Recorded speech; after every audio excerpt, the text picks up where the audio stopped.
झारखंड में इन दिनों तेजी के साथ राजनीतिक परिदृश्य बदलता हुआ नजर आ रहा है। मई के शुरुआती हफ्ते में ईडी ने कार्रवाई की, जिसके बाद एक के बाद उसकी गिरफ्त में कई लोग शामिल हो गए। वहां से जो एक राजनीतिक अस्थिरता की बात चली, वो हालत यहां तक पहुंच गई है कि कहा यह जा रहा है कि जल्दी झारखंड में सत्ता परिवर्तन भी हो सकता है। इन तमाम विषयों पर बात करने के लिए हमारे साथ मौजूद हैं कांग्रेस के कार्यकारी अध्यक्ष शहजादा अनवर साहब। जो सूत्र हैं, चूंकि सूत्र का कोई नाम नहीं होता, उसका पैर हाथ भी नहीं होता, मगर सूत्रों के हवाले से ये खबरें हैं कि कांग्रेस ने अपने तमाम विधायकों को ये दिशा निर्देश जारी किया है कि वो एक स्थान पर रहें, कभी भी उनको कॉल करके बुलाया जा सकता है। फिजिकल अपीयरेंस के अगर बात होती है, चाहे राजभवन की बात हो या कहीं और कराने की ज़रूरत हो या परेड कराने की ज़रूरत हो, तो उनकी मौजूदगी सशरीर हो, इसके लिए आप लोगों ने दिशा निर्देश दिया है। इस बात का कन्फर्मेशन आप लोग करते हैं? नहीं, मुझे स्पष्टता के साथ में इस तरह के किसी दिशा निर्देश की कोई जानकारी जो है नहीं है। मुझे ऐसी कोई जानकारी नहीं है कि पार्टी ने इस तरह का कोई स्पष्ट दिशा निर्देश जारी किया है माननीय विधायकों के लिए, ऐसा मुझे लगता नहीं है।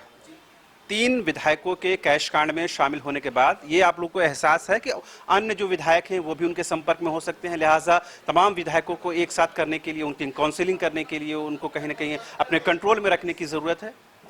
नहीं, एक चीज तो बिल्कुल सर्वविदित है कि पूरे देश में जहां कहीं भी गैर भाजपा सरकारें हैं या विपक्ष की सरकार है, उसको अस्थिर करने का तरह तरह का षड्यंत्र भारतीय जनता पार्टी का जो नेतृत्व है वो करते रहता है। झारखंड भी इससे अछूता नहीं है।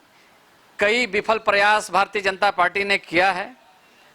तो जो भी गठबंधन में दल हैं वो अपने विधायकों को एकजुट रखें या इस तरह के किसी भी संभावित षड्यंत्र से सतर्क रहें, अतिरिक्त सतर्कता बरतें, इसमें कहीं कोई बुराई नहीं है।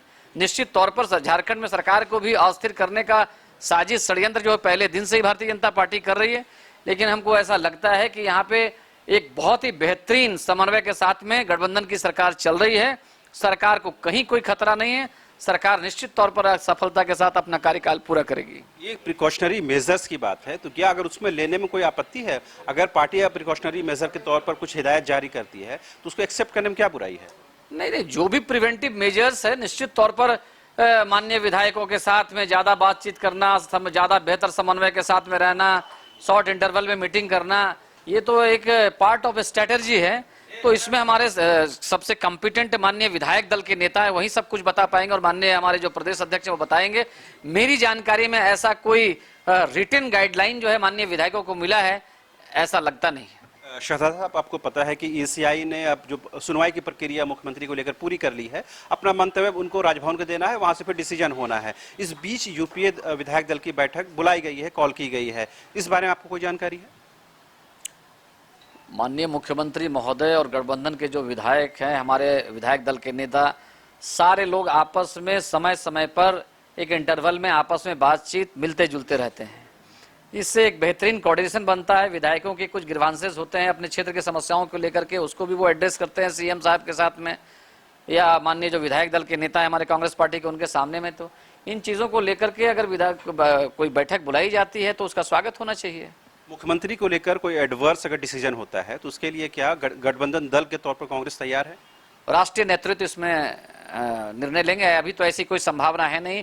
अगर मेरिट के आधार पर कोई फैसला इलेक्शन कमीशन निष्पक्षता के साथ में करेगी, जो तथ्य हम लोगों को मालूम है, जिन तथ्यों को माननीय मुख्यमंत्री की तरफ से रखा गया, जो हम लोगों ने देखा है मीडिया में, अखबारों में, और जो हम लोगों को जानकारी है, उसमें ऐसा हम लोग बिल्कुल ऑप्टिमिस्टिक है कि कहीं कोई एडवर्स डिसीजन आने की बात नहीं है। निश्चित तौर पर फैसला हमारे पक्ष में ही आएगा।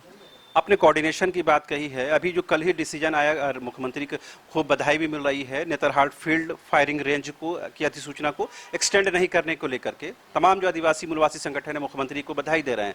क्या उससे पहले, डिसीजन लेने से पहले कांग्रेस से कंसल्ट किया गया? नहीं, निश्चित तौर पर जनहित के मुद्दों पर जो है राज्य के मुख्यमंत्री हैं वो निर्णय अपना लेते हैं, और हमको ऐसा लगता है कि निश्चित तौर पर आपस में बातचीत हुई होगी। हमारे जो विधायक दल के नेता हैं, जो हमारा कांग्रेस का नेतृत्व है, बातचीत हमेशा होती रहती है। हमको लगता है कि जरूर उन्होंने कॉन्फिडेंस में लिया होगा। आपको लगता है कि झारखंड में करीबन 3 साल की आपकी सरकार हो चुकी है, अभी जो वक्त गुजर रहा है वो सबसे ग्रिम सिचुएशन है आप लोगों के लिए? नहीं, लगातार जो सरकार का जब से गठन हुआ है एक चुनौतीपूर्ण स्थिति रही है।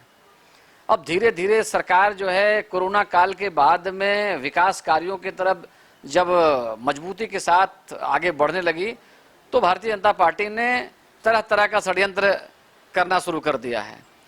अब वो बादल छट गए हैं, इनका प्रयास विफल हो गया है। हमको अब लगता है कि सरकार पूरी स्थिरता के साथ में और पूरे गति से विकास कार्यों में लगेगी।